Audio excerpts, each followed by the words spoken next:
ஒரு காலத்தில் தப்பு பண்ணிட்டா பிதாவை சமாதானம் பண்ண என்னங்க செய்வீங்க? ஒரு 2 நாள் ஃபாஸ்டிங் போடுவோம். அப்போ ஒரு செயல் மூலமாக சமாதானம் ஆகிட்டீங்க. இப்போ சமாதான காரணர் இந்த செயல் தான். ஆனால் பைபிள் சொல்லுது, இந்த செயல்கள் உனக்கும் பிதாக்கும் சமாதானத்தை தரல, அவரே உங்கள் சமாதானத்திற்கு காரணராய் மாறினார்.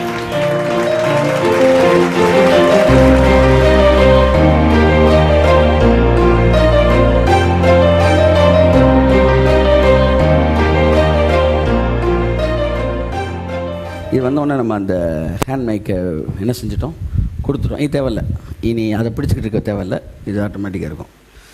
அப்படி தான் நீங்கள் கிரேஸ்குள்ளே நியூ கவர்னன்ட்குள்ளே வந்தவுடனே பழைய ஆக்டிவிட்டீஸ் செஞ்சுக்கிட்டே இருக்கீங்களே, அதை என்ன செஞ்சிடணும், ஸ்டாப் பண்ணணும். அது தட்ஸ் வெரி இம்பார்ட்டன்ட் திங். நிறைய பேர் உள்ளே வந்துட்டு பழசையும் செஞ்சுக்கிட்டே இருப்பாங்க. இந்த ஃபேன் சுற்றலை ஒரு 2 சுவிட்ச் இருக்குது, 2 சுவிட்சையும் போட்டேன், ஃபேன் சுற்ற ஆரம்பிச்சிருச்சு. ஆனால் இப்போ வரைக்கும் எனக்கு கன்ஃபியூஷன், 2 சுவிட்சில் எந்த சுவிட்சில் ஃபேன் சுற்றிக்கிட்டு இருக்குன்னு தெரில. ஏன்னா ஃபாஸ்டிங்கை நான் போட்டுட்டேன், கர்த்தர் முடிச்சிட்டாருன்னு சொல்கிறேன், ஃபேன் சுற்ற ஆரம்பிச்சிருச்சு. ஆனால் கர்த்தர் முடிச்சாருனால சுற்றுச்சா ஃபேனு, இல்லை நான் 4 நாள் போய் பேசாமல் இருந்தேன் அதனால் சுற்றுச்சான்னு கன்ஃபியூஷனு. ஆனால் ஃபேன் சுற்றிக்கிட்டே இருக்குது. இப்போ 2ல் எந்த சுவிட்சுன்னு தெரியணும்னா என்ன செய்யணும், எதையாச்சும் ஒன்று ஆஃப் பண்ணணும். கிரேஸா, ஓப்பன் பண்ணிக்கிறேன் சார், அந்த சுவிட்சை போகிறதுக்கு எல்லாம் ரெடி. பழைய சுவிட்சை ஆஃப் பண்ண உனக்கு தைரியம் இருக்கா?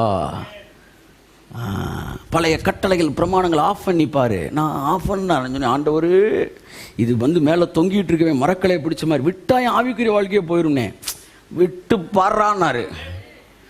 23 வருடம் இதுதான் உயிர்னு பேசியிருக்கிறேன், விடுறான்னாரு. இன்னைக்கே பயந்தேன், அப்படியே நான் ரோட்டில் தண்ணியை போட்டு கிடக்கிற மாதிரி இப்படி ஆகி போயிருவேன் ஆண்டவரே. என்ன ஞாபகம் மாட்டாடா, விடுறான்னாரு. விட்டேன். அன்னைக்கு தாங்க ஊழியமே பிக்கப் ஆச்சு, அன்னைக்கு தான் பறந்துச்சு, உலகம் எங்கிலும் கடந்து சென்றுச்சு. என் ஸ்பிரிச்சுவல் லைஃபு 24 hours ஒரு ஜீவனுள்ள கிறிஸ்தவ வாழ்க்கையாக மாறிச்சு. நீதியின் பாதையில் ஜீவன் உண்டு, அந்த பாதையில் மரணம் இல்லை. இயேசுவின் நீதி உங்களுக்குள் இருக்கிறது. இப்போ இதுதான் சத்தியம். நான் எல்லாரும் பேசுகிறேன். நான் பழசை ஆஃப் பண்ணிடுங்க, ஆமேன்னு சொல்லுங்கள். பழசை விட்டுருங்க, அங்கே தான் புதுசு முழுமை அடைகிறது.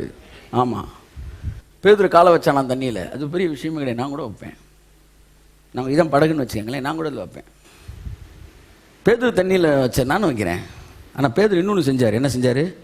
இந்த கால படகுலேருந்து எடுத்தார். அங்கே தான் பேதுரு நிற்கிறாரு. நாங்கள் இந்த காலம் எடுக்க மாட்டோம், ஆனால் அந்த காலம் வைப்போம். நாங்களும் தண்ணியில் இருக்கிறோம். இந்த காலம் எடுத்து உள்ள போயிடுவோம் சார்.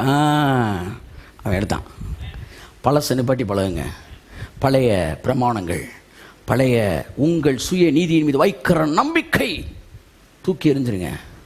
இங்கே பாருங்கள், உங்கள் செயல்களினாலே நீங்கள் சமாதானம் அடையவில்லை, அவரே நம்முடைய சமாதான காரணரானார்.